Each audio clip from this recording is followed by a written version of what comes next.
அனைவருக்கும் வணக்கம். ஸோ இன்றைக்கி என்ன பார்க்குறோன்னா 2022 24 வரைக்கும் இருக்கிற ரெஜிஸ்ட்ரேஷன் கிராஃப் பார்க்கலாம்.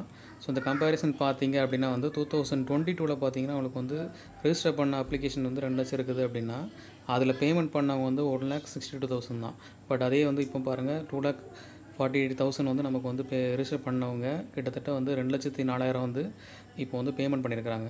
அண்ட் மோர் ஓவர் இப்போ அகைன் என்ன பண்ணியிருக்காங்கன்னா டிஎன்இ வெப்சைட்டில் இன்னும் 2 days டைம் கொடுத்துருக்காங்க. ஃபார் எக்ஸாம்பிள் இப்போ நீட் எக்ஸாம் ரிசல்ட் வந்துச்சு. ஸோ அவங்களும் அப்ளை பண்ணலாம் அப்படின்னு சொல்லி என்ன பண்ணியிருக்காங்கன்னா 10 and 11 நமக்கு அகைன் ஒரு சான்ஸ் கொடுத்துருக்காங்க. ஸோ டெஃபினட்டாக அந்த டைம் உங்களுக்கு கொஞ்சம் காம்படிஷன் அதிகமாக தான் இருக்கும். பட் எல்லோரும் என்ன பண்ணுங்கன்னா முடிஞ்ச அளவுக்கு உங்களோட ப்ரிஃபர்ட் காலேஜஸ் ஏர்லியராக போய் விசிட் பண்ணிக்கிங்க. விசிட் பண்ணி நீங்கள் ஒரு 10 காலேஜஸ் நீங்கள் ப்ரிஃபர் பண்ணி வச்சுக்கிங்க.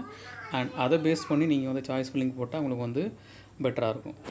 ஸோ நெக்ஸ்ட் மந்த் எப்படியும் உங்களுக்கு கவுன்சிலிங் ஸ்டார்ட் ஆயிரும். ஸோ அதுக்கு முன்னாடி நீங்கள் காலேஜை ப்ரிஃபர் பண்ணிக்கிங்க. Okay, thank you.